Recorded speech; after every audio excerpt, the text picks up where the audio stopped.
Welcome to Up on the Bars discussion with your host, Roy Bain.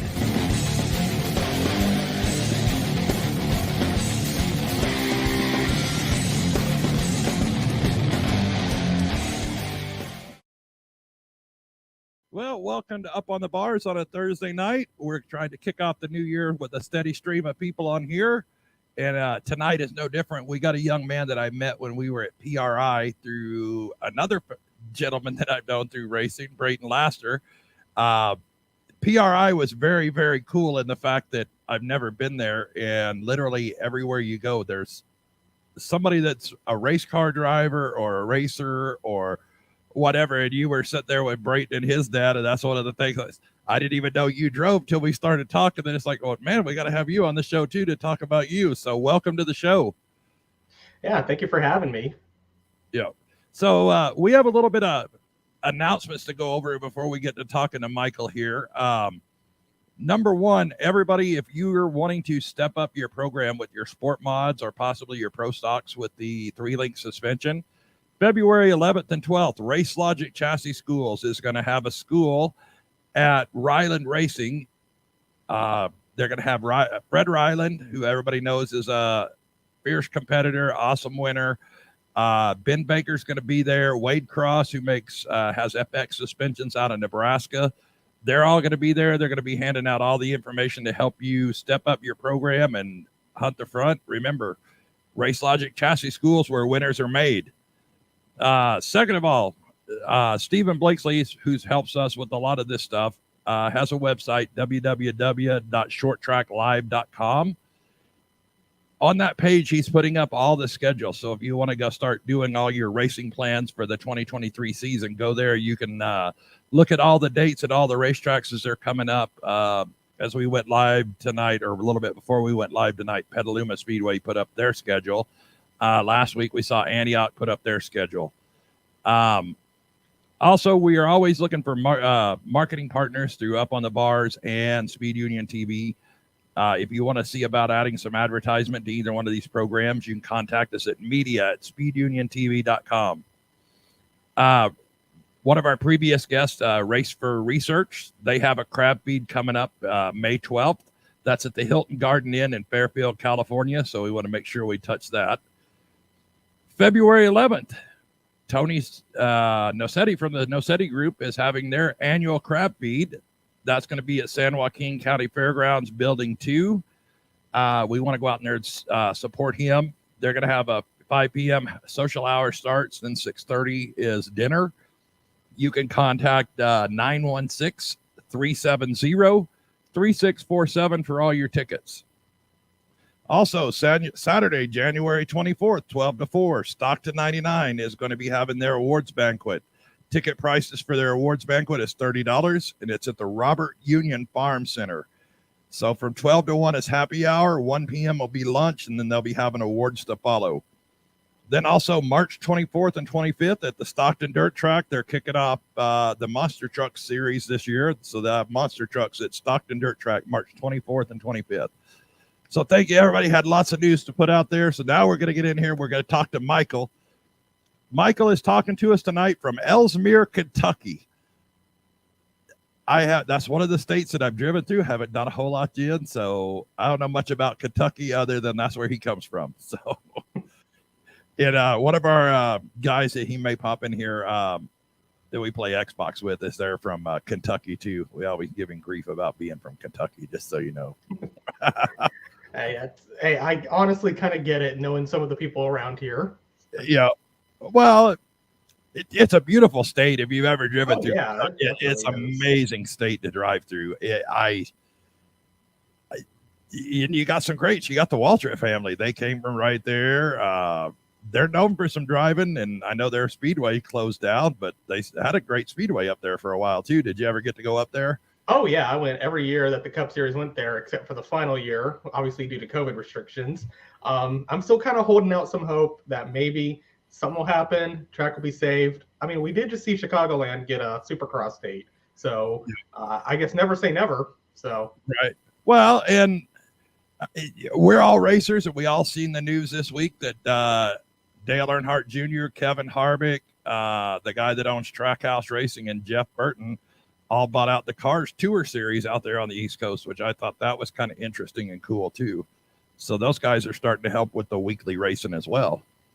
Oh, yeah. I mean, honestly, I would say Dale Jr. at this point is probably going to be remembered just as much for what he did after his driving career as he did during his driving career, which, I mean, even that was quite a bit to kind of amount to. It's just everything that he's been doing for short track racing since then has been incredible. And I'm positive that this sort of increase in popularity that we've seen in short track racing, so much of that is due to him and the input he's been able to give into the sport, whether it's through his show Lost Speedways or having drivers on the Dale Jr. download and now buying the Cars Tour Series with a group of investors. I think, that's going to be a huge boost for that series and for short track racing as a whole. Right. And it's good for drivers like me because it gives it added value to hopefully sell to sponsors. Well, and it's kind of, I always want, I hate to say things on here because I catch grief about it. I wasn't a Dale Jr. fan when he was racing, not for any reason other than I didn't know much about him. He wasn't like super flashy or anything like that. I like the ones that are a little bit more trash talking, like Tony Stewart and some of the others, and that just kind of wasn't his thing. But he is the stuff that he does. I mean, he had that dude that got it put in prison for smuggling drugs and all that. I don't know if you haven't listened to that episode, but that was kind of Randy Lanier, right? Yes, that was kind of cool. Oh, yeah. I find his story so fascinating. I mean, I watched the Netflix documentary they did on him. I know he put a book out, and I really want to get to reading that. Mm-hmm. Yeah, and then and honestly, the Jeremy Mayfield one, that was kind of interesting in itself too. And we've had Jeremy on the podcast here. He's a cool dude to talk to, but he's kind of a, how do I want to say it in a nice way? He kind of screwed himself a lot with some of the stories, like what he did to Ray Evernham with the picture of his wife and all that stuff. That's like, it's like, dude, how did you not know that was going to piss the guy off? Yeah. You did it anyway. He just kind of didn't have a I don't care attitude. So right. But yeah. So Michael, tell us about your career. I know you drive midgets and I know you drive late models, but how did you get to where you're at? Tell us how it started for you. Okay, so, I'm kind of unlike a lot of other racers. I don't come from a racing family or a family with money. And so I'm sure a lot of people would have assumed, okay, so he's not going to be a racer. And I can't really pinpoint when my love for racing grew because I've honestly just loved it for as long as I can remember. So we really got started, I think, when I was 15. We started racing go-karts in our local area. We started getting some wins over the next few years. And I think it was 2018 that we finally made the move into a midget, driving for an owner in the Badger Midget Series. And then obviously the pandemic happened and I kind of lost some sponsors and stuff happened with my owner, which I'm not going to go into. And so I was kind of out of the seat for a couple of years. And then this year I really got back into it, driving for Laverne Spencer in the Line-Eye Midget Series. And we definitely saw a whole lot of progress in that. And then obviously I got hooked up with Dane and Brayton Laster and started running their dirt late model.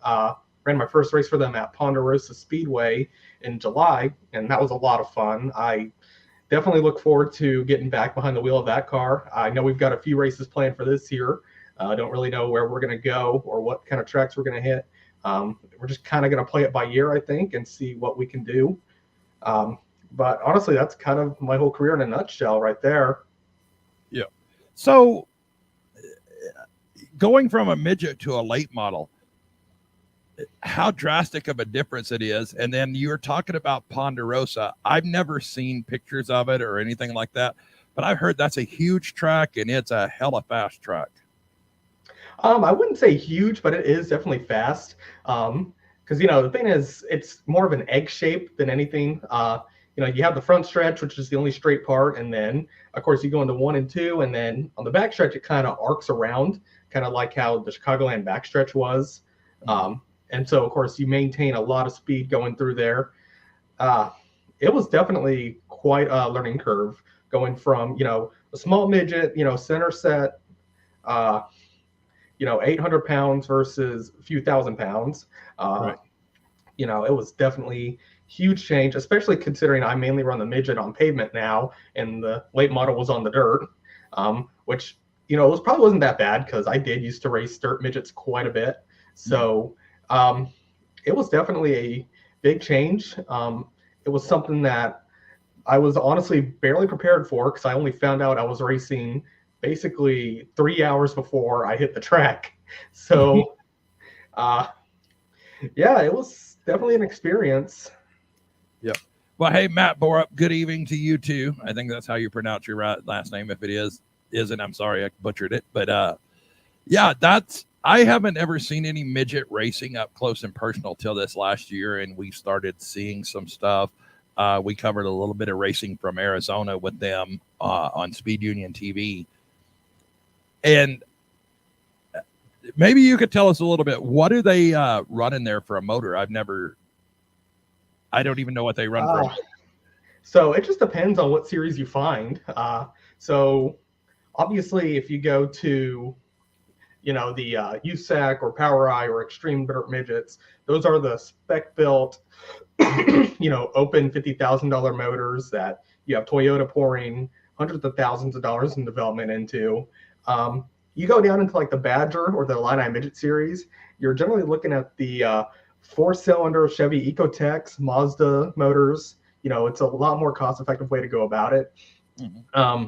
You know, and if you run a smaller track, those can actually keep up pretty well with the national motors. You know, obviously, you know, on the tracks where horsepower is the gain, you know, you're going to get your ass kicked on them. But, you know, it's like if you go to one of the 8 or 6 mile bull rings, you know, you can actually keep up pretty well with that. I've only run with those motors before, and I did the Leffler Memorial a few years ago, and, you know, I was actually able to keep up pretty well with some of the boat Toyota RMS cars. So that was honestly a pretty big confidence boost. But yeah, like I said, it just depends on what series you go into. And of course, you know, different tracks kind of have different demands for them. You know, I've heard of some teams that bring like lower horsepower motors for those smaller tracks. So, you know, it's definitely just something that kind of goes into what your budget is and what you're willing to do in the sport. So yeah, I want to stick to the smaller tracks. You're probably going to go with one of the smaller series that runs those tracks. If you want to run USAC, you know, obviously you're pouring a lot more money into a motor with a lot more power. Yeah. Well, and before we come on air, you talked about you went out to Millbridge. Did you go out to watch, or did you go out to turn laps, or what did you go to Millbridge to do? So I've been to Millbridge a few times, mainly to watch. I did go last year, or I guess about 2 years ago now, to run an outlaw kart there. And that was a really fun experience. But, you know, I went there a few years ago for the first midget race. I was there with the Bundy Built guys. And then this past year, I just went to the Extreme Midget race on my own and just kind of hung out. So I honestly really love that facility. It's amazing what they're able to do with as small a facility as it is. Well, the reason why I was asking, there's two things leading up. We have a young man that lives over in Medford, Oregon, right over the hill where Southern Oregon Speedway is. Him and his him and his sister both started out in karts, and they're both racing sprint cars. And he just last week. Who you're talking about? You probably do, Tanner Holmes. Yeah. Yeah. I've followed his YouTube for a while. You know, I've kind of started to vlog my races, and I've been looking at his stuff for just kind of see what the successful guys do with their videos and see what I can maybe do to make mine better. Right. Yeah, well, and you mentioned Millbridge. He flew out to Millbridge to run some test laps because he's never driven a midget. You mentioned the boat cars. He's racing for a boat car at Tulsa this year, and for his first Chili Bowl, and he had kind of an up and down rocky start, but man, he flipped upside down at the main event, still come back, finish 13th. Yeah. That main event. It's like, dude, that was a hell of a drive from him, honestly. Yeah, that's what I was saying. And you were talking about outlaw karts, and that was one of the things he said. He said outlaw karts and midgets are very, very close in the way they handle and everything like that. And that's something that I noticed that. You know, I raced in a midget well before I raced an outlaw kart, and you know, when I got behind the wheel of that kart, I was shocked at how similar they actually were. Right. So I don't know anything about it. That's why I was asking you so many questions, because it's like there's so many interesting things. And then Troy Bernhardt says my first midget race, Redwood Acres, when it was dirt, about 1978. So, Oh wow! so I yeah, didn't know there's how a long lot carts of were around back then. well, exactly. I didn't either. Man, our go-kart was one of those things that had four wheels and a flat thing with a Briggs and Stratton that we went tearing through the yard out there with. I didn't know what go-karts were. So Yeah, what we raced when we were karting was basically a fancier, more expensive version of that. yeah. Well, and I always wanted a Honda Odyssey growing up. That was kind of the closest thing to a go-kart I knew, is a Honda Odyssey. And I don't know how they relate whatsoever. They just look like a ton of fun. And I never did get one. So, Yeah. but, so I know in one of the things that we wrote up and you mentioned to me is you were looking to go ARCA racing this season. What are your thoughts with that, and what are your plans with that, and what are you looking to accomplish to get there? So right now we are kind of looking at doing maybe between 1 and 3 ARCA races. I'd like to run as much as 5, but of course I kind of have to be realistic with our financial situation. So I did get hooked up with Club, and he's definitely been the main person I've been working with through this. I do have other options. He's encouraged me to find some better stuff if I can. At the end of the day, it's just kind of going to come down to how much money I'm able to find and what we can do with this. We're mainly looking at running the race at Indianapolis Raceway Park on August 11th. That's our main goal. Right now I'm kind of looking to get around the area of 10,000 for that. We don't know if I can get more. I would love to, because obviously that just means I can find a better ride, or maybe put some back towards getting more experience before I hop into that. Just because I did test Alex Club's late model, and as much as I think I learned from that, I also ended up spinning out at the end. And so I would definitely like to learn some more before I can do that. But that is definitely the main goal for this year, is to make my ARCA debut. The plan was to do it this past year, and unfortunately the finances just didn't work out. I feel like I underestimated, like I'm sure many others do, just how difficult it is to get the funding, even for a series that's like run under the NASCAR banner. So, this year it's just kind of trying to learn from the mistakes we made last year, and just, keep pushing forward and seeing what we can do. Yeah. Well, and seeing you at PRI, I knew you and Brayton were cruising around, and then Dane showed up. I got to tell you, I've never had those donuts that they brought. God dang, they were good. So if you tell them that was the best donut, they were right. They did not lie. So they were really good. But it was Long's Bakery. Was that what it was called? I think so. Long's Bakery. Yeah. That was. I've never had it. So man, if you I'm in Indy, you should have took one out of that box, because man, you probably would have regretted it. But that's all right, because they were so good. Yeah, the best donuts I've ever had were Pat's Donuts in Lima, Ohio. So we'll see if they can hold up to that. Well, I've never had Pat's, but I like Dunkin' Donuts, and we grew up with all those. But those over there, they were. Man, I swear, I will eat Dunkin' Donuts on the road, but it's like, honestly, when you have some of these like hometown bakeries stuff donuts, they just put Dunkin' to shame every time. Well, I'm going on record and saying everybody talks about Krispy Kreme. Not a fan. Don't like them. So there you go. I'm going to get hate mail over that too, and that's fine. I don't care. I do not like Krispy Kreme donuts. So, but I do think they're kind of overrated, honestly.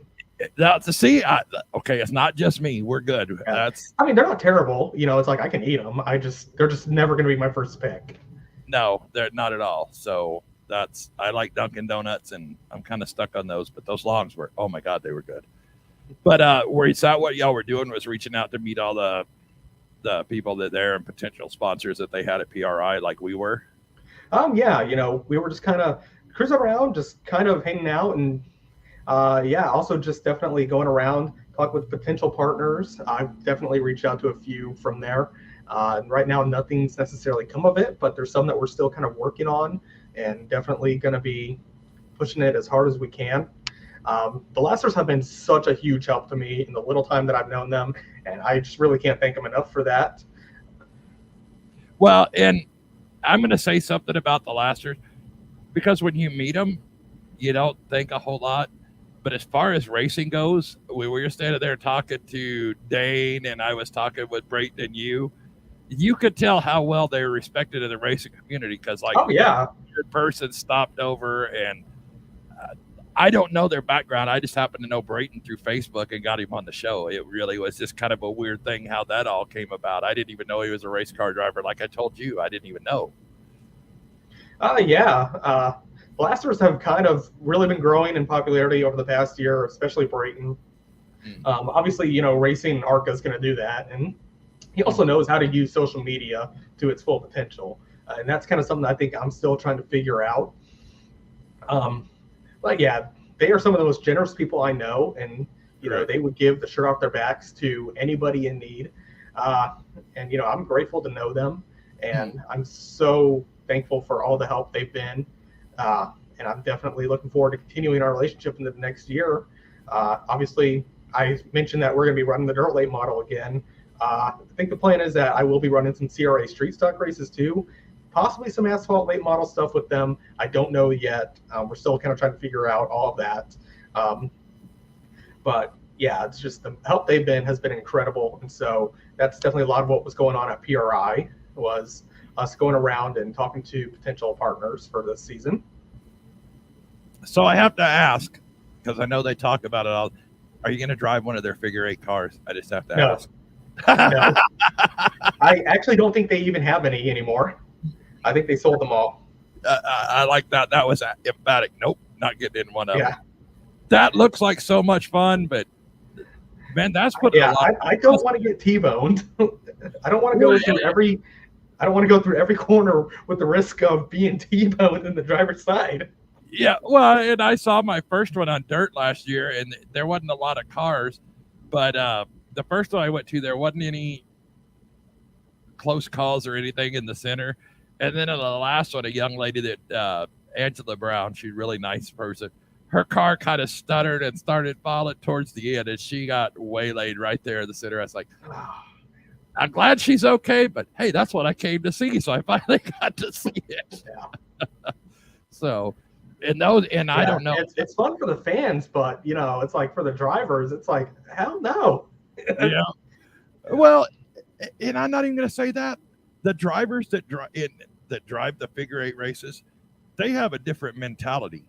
They put on a show. Oh my gosh, you want to talk about people going for it? They went for it every single lap. It didn't matter.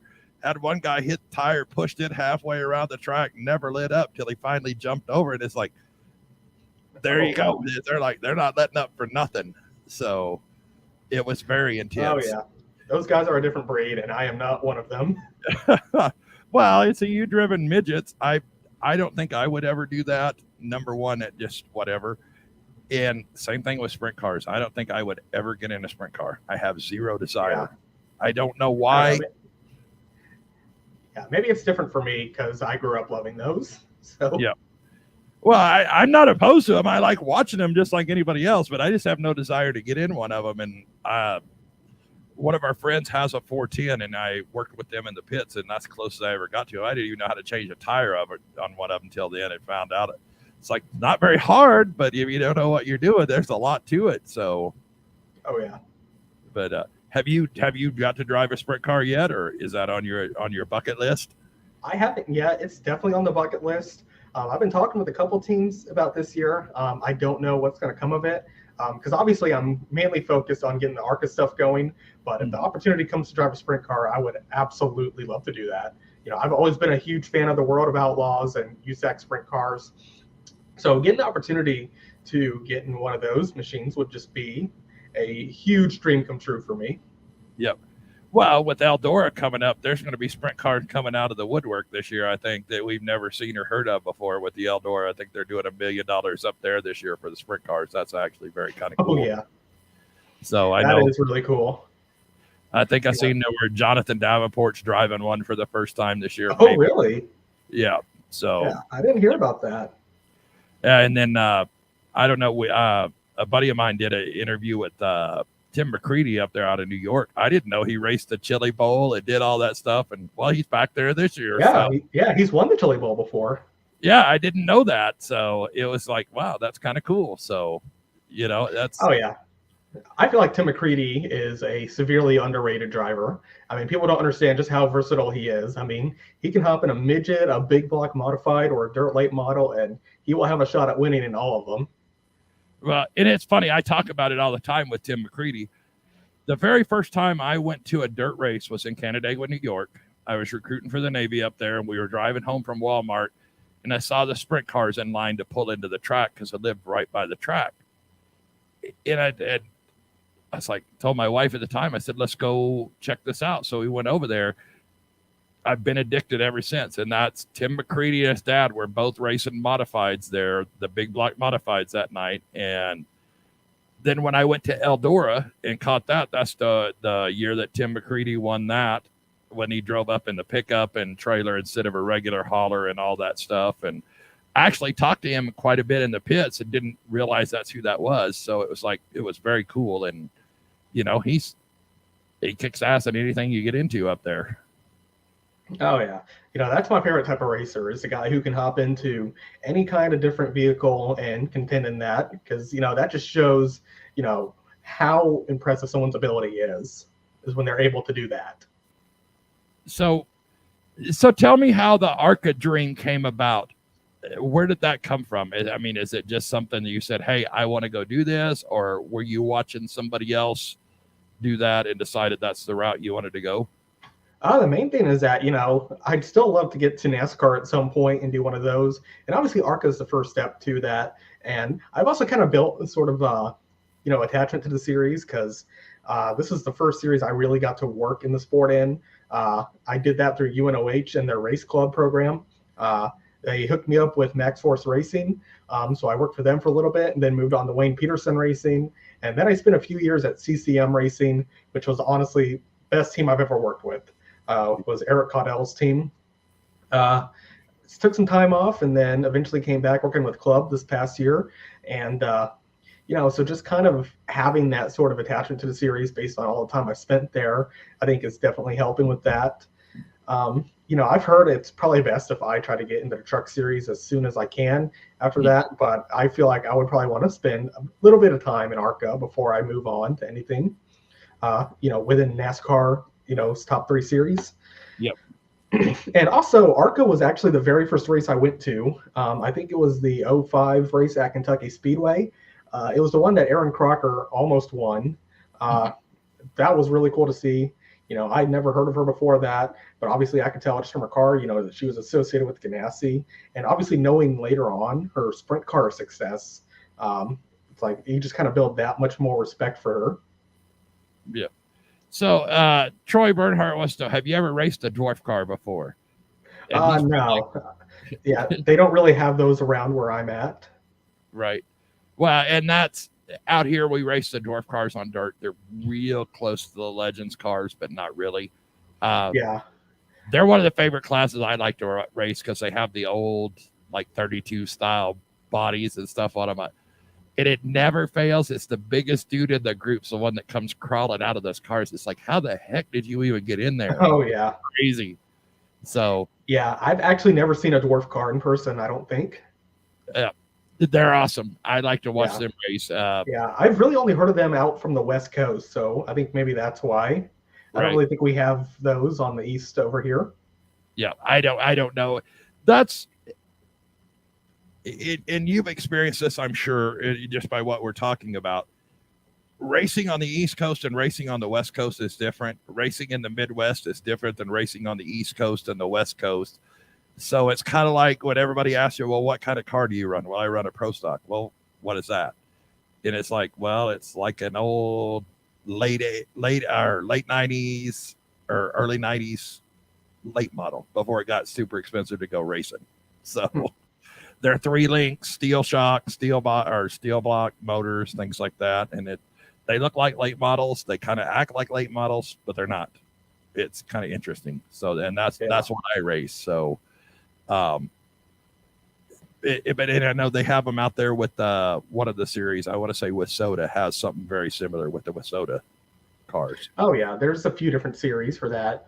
Like you have the CRA Street Stock series, which is what I'm going to be doing. That they mainly do those on asphalt. Honestly, as far as like the dirt traveling series goes, I don't think we have any out here on the East Coast. That's mainly a Midwest and West Coast kind of thing, I think. Yep. Well, and I was going to ask you, in Kentucky, do you consider that East Coast or do you consider that Midwest? That's kind I of don't know what we are. It's I don't know. yeah. I mean, I hear so many people saying, "Oh, that's the Midwest. That's the Southeast." It's like I don't know. Yeah, it's I kind of honestly right don't in know. the middle. Yeah, but I guess it's nice because it's like that means, I can go race in the Southeast or go race in the Midwest without having to travel huge distance. So, I mean, it kind of works. Yeah, well, I may hang tight on here. I'm not going to disappear. I'll disappear off the screen. My screen's locked up, but I'll come right back on here and we can keep talking. So, Okay. it does this periodically for some reason. So, but yeah, I like racing. It doesn't matter what kind of racing it is. Oh yeah. So,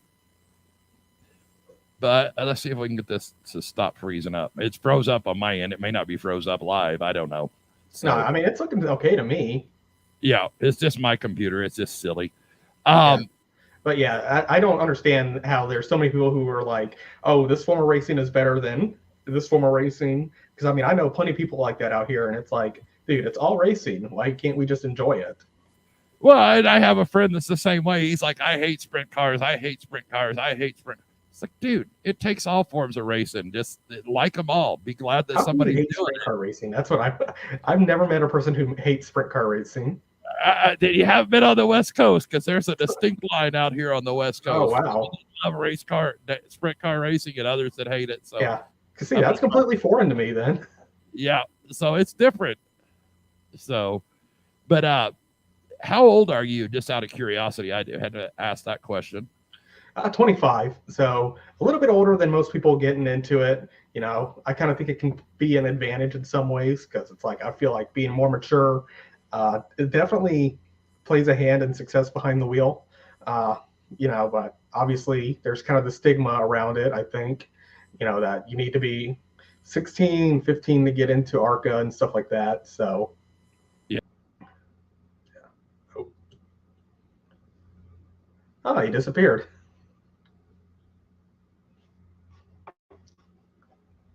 I don't even know if I'm live.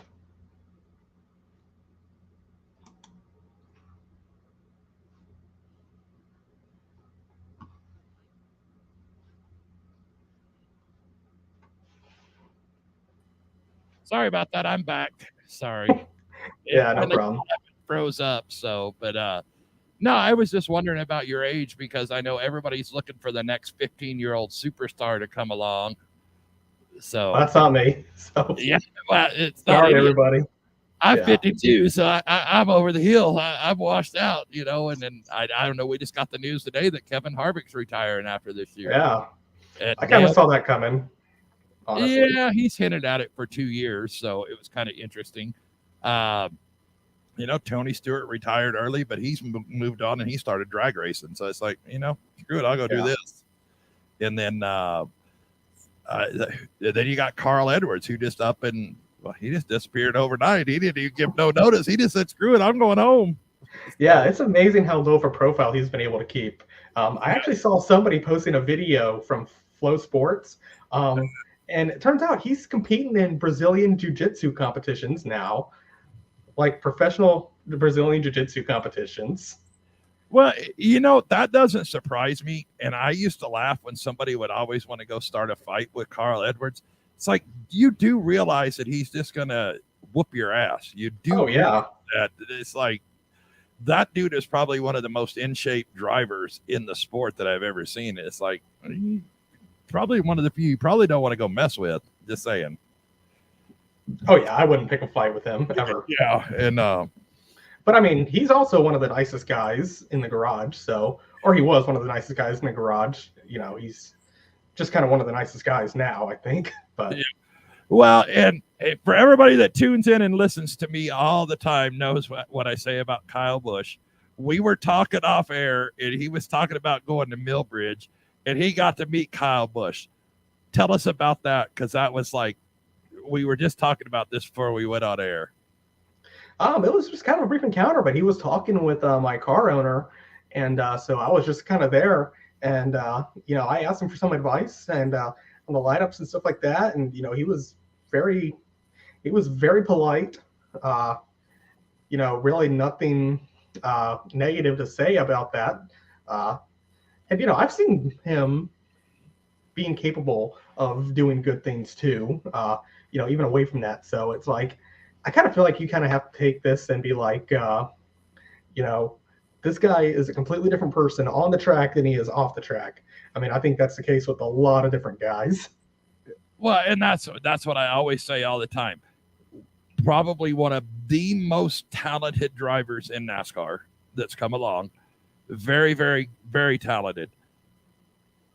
If you watch his social media that he does away from the racetrack, the things that he does, extremely impressive. That story about the veteran that gave him his Purple Heart and all this stuff. One of the absolute most phenomenal stories to ever come out of the sport of auto racing. And it's like, man, if you could take that and just not be a dick at the track, you would be awesome. It is like, yeah, it's like, and that's why I said I can't. But I also know that other people get that way at the racetrack too. I mean, I guess it's the intensity and the focus on their sport that maybe drives that. I don't know. So, Troy Bernhardt says Casey Kane retired from NASCAR way too soon. Yeah, from what I understand, he had some health issues that were also going on that kind of played into that decision to retire. So, yeah, he did probably retire a little bit too soon, but it was also really out of his control from what I understand. Right. And he phenomenal sprint car driver. I met him at Southern Oregon Speedway way back when he was racing sprint cars out here. He hasn't done much since he left the sport either. I don't know what's going on there, if he's just struggling with his own personal program or what's going on. I mean, I know he tried to run the full schedule this past year, and then he got injured at Volusia. Did he? I didn't know he got injured, so. Yeah, I was actually there for that. He had a pretty scary wreck at Volusia Motor Speedway. And, I don't know exactly what he suffered, but I do know that he was injured somehow, and that kept him out for a few months. Okay. So, we're going to take a quick sponsor break here real quick. Got to run some sponsor ads here. Hang tight. Okay. Tired of calling multiple companies to complete your low voltage projects? Minimize the hassle by calling Workman Communications, your locally owned one-stop shop for all low-voltage needs. We tackle everything from commercial and residential data, telephone cabling to access control installation, CCTV, alarms, and audio-video solutions. With no job too big or too small, we'll ensure your project will be completed to your standards with precision quality results. Let's start a new project together.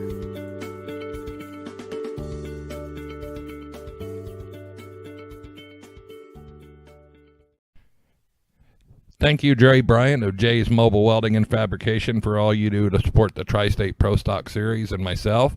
Jay is the title sponsor this year for the Tri-State Pro Stock Series.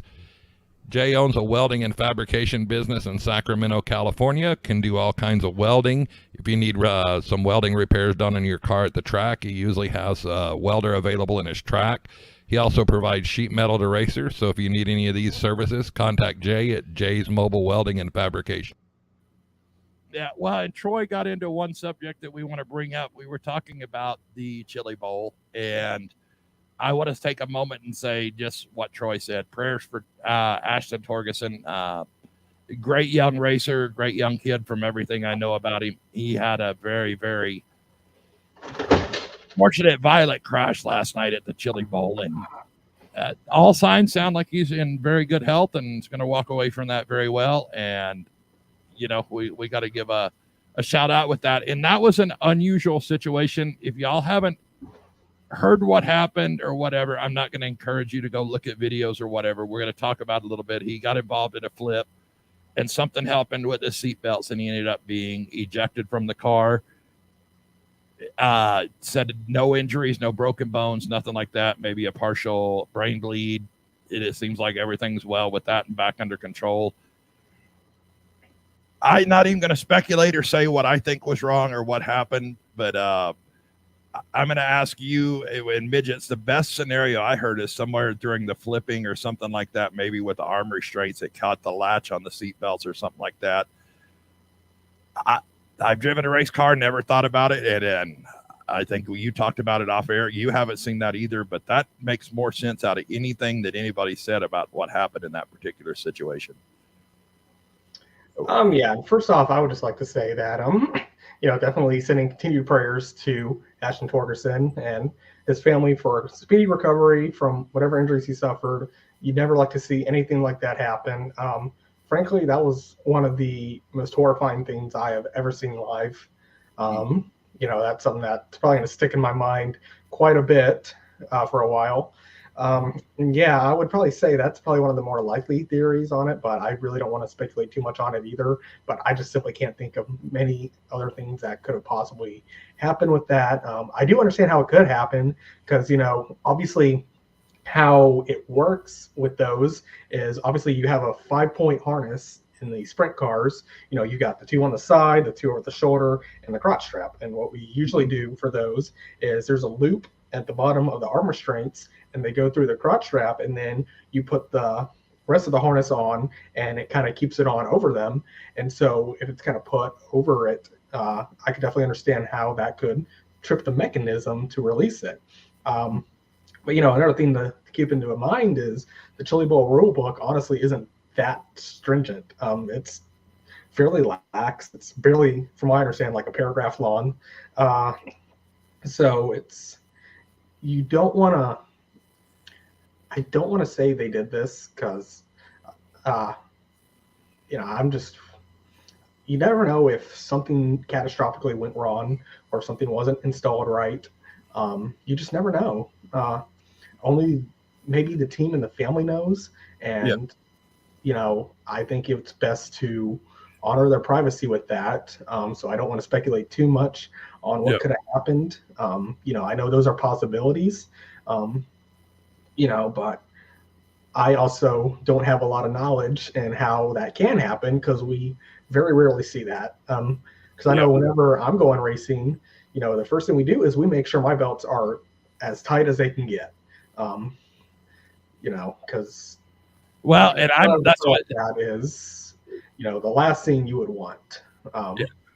Well, you and I talked off air, and I'm going to say this right now. Things happen. I went out to qualify on the racetrack, forgot to latch my seatbelt. That made me pay attention more every time like that. And now, I don't know about you, but every time we're under caution, I always pull my belts just a little bit more. They seem like they get tighter and tighter. Maybe I'm just losing a lot of water weight from sweating so much. And but I always pull them down. By the end of the night, it takes forever to get out of the damn car because they're so tight. So, oh yeah, but I'll take taking a little extra time to get out of the car than the worst possible case scenario happening, which is obviously what we saw last night. And I'm just so thankful that kid is okay because that obviously could have been a much worse situation than it was. And I also want to give props to the whole Flow Racing crew for how they handled that. I mean, they handled it with nothing but respect, class, and dignity. And, I just don't think that can be understated enough. I mean, it's well, and they handled it. It's honestly perfect for the situation they were in.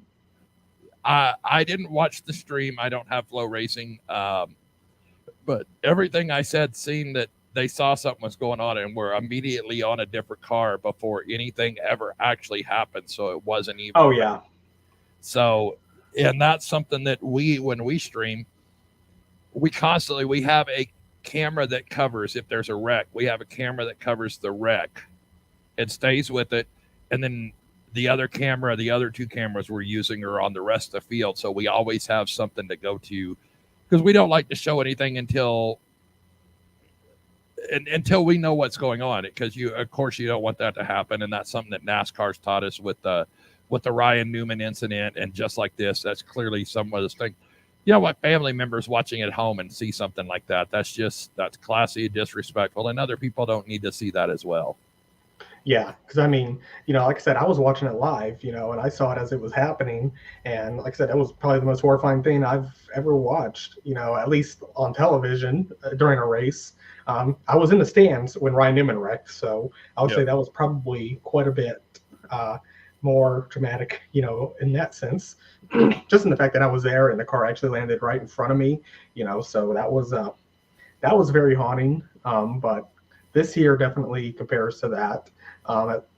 You know, and yeah, it's kind of like I'm looking in the chat now what Bernard said.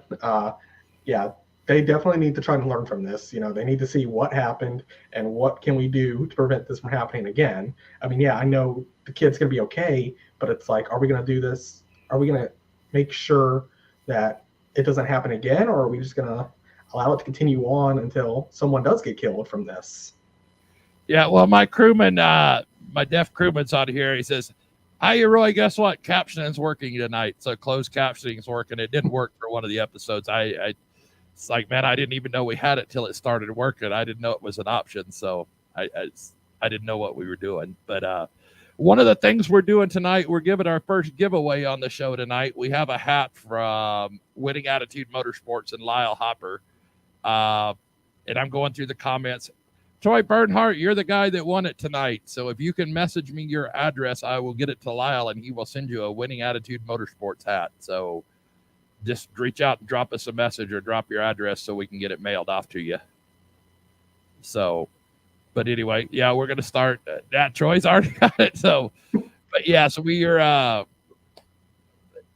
going to start trying to give away some stuff. So if you have any team shirts you want to donate to the pile, let us know. We'll throw one out there and give it away to help support you, or any other drivers want to do it.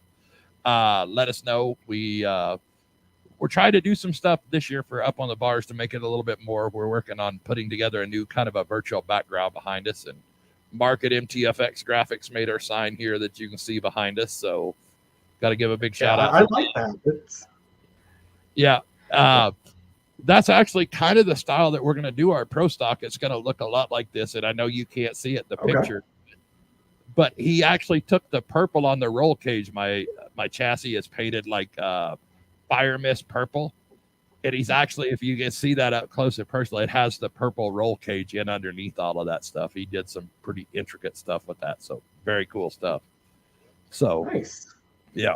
So I have to ask, you got a whole wall of guitars, some music instruments behind us. Tell us about your musical inclinations. Yeah. Okay. So, like I told you before this, that's mainly my brother and my dad. My dad is an engineer with Hanser Music Group. So that he kind of works with like making pedals and stuff like that. The bass guitar that you see, it's this one right here. That one is mine. I basically picked that up initially because I was too lazy to learn guitar. But, I feel like I know it pretty well now. So I would like to start learning guitar. I have looked up a few songs. I'm kind of a pop punk kind of kid. So I've been learning some Bowling for Soup and some Yellow Card. Some of the newer bands out there now, like Water Parks and State Champs. That's kind of the stuff that I've been leaning towards because it's easier, and I feel like it's a good place to kind of start to learn. And I love the music, so it's just. I've never heard of Water Parks and State Champs. Never heard. They're of them. fairly new, so I don't blame you. They're new and very niche. So. Well, there's so I'm going to tell on myself. Oh my God, here we go. So I may get a bunch of grief along the way with this. Our vehicle has the XM in it, and they came out with the new TikTok channel. It has all the songs from TikTok. Huh. Oh my God. I can't say that I get wrapped up. I try to limit how much time I spend on TikTok, because you jump into there and you say, oh, I'm going to watch one video, and 3 hours later, you're in the vortex of watching just one right after another. It's like, nope, can't do it. Got to stop. But, I'm laughing about the new one from Wednesday, that song where she does the dance in Wednesday Gomez and the Addams Family. It's funny. It's the funniest thing ever, and I hate to admit I like it. I have not watched any of Wednesday, so I don't know. Maybe I'll have to look that up. You had to Google it just to watch the dance. That's all. I've never watched any of the rest of the show. My wife's watched all of them. I haven't watched anything other than that. And she showed it to me, and it's like, oh my goodness. And that's like every third one. And here's the other one that I'm addicted to on TikTok. I got it. Corey Feldman's live concerts. If you haven't seen any of those videos, you got to spend 5 minutes and watch those, because you'll be like, it's going to be a train wreck. It's a train wreck, but you cannot stop watching it. And it's like, wow.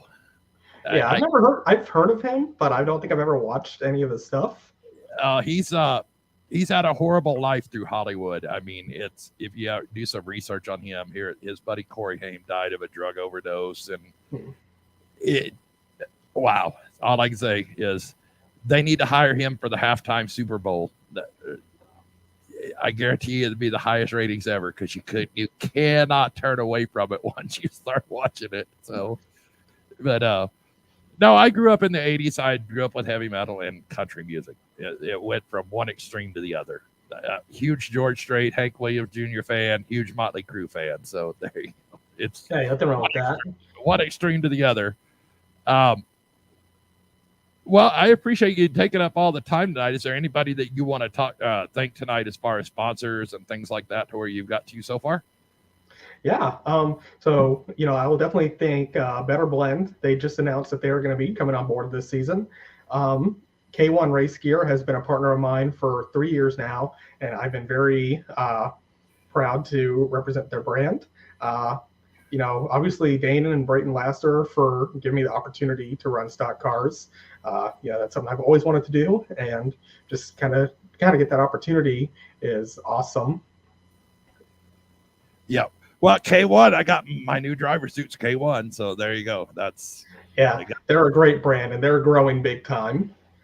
Well, and Lyle from Winning Attitude Motorsports got me the K. I've never had the flammable underwear before, so he got me the flammable undersuit to go underneath there, and the K1 driving gloves.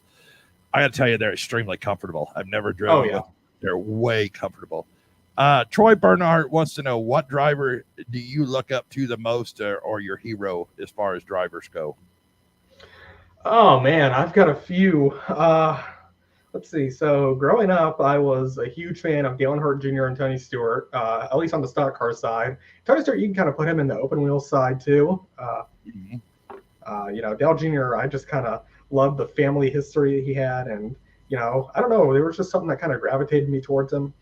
Yeah. Tony Stewart, I loved his versatility as a driver and his brash attitude.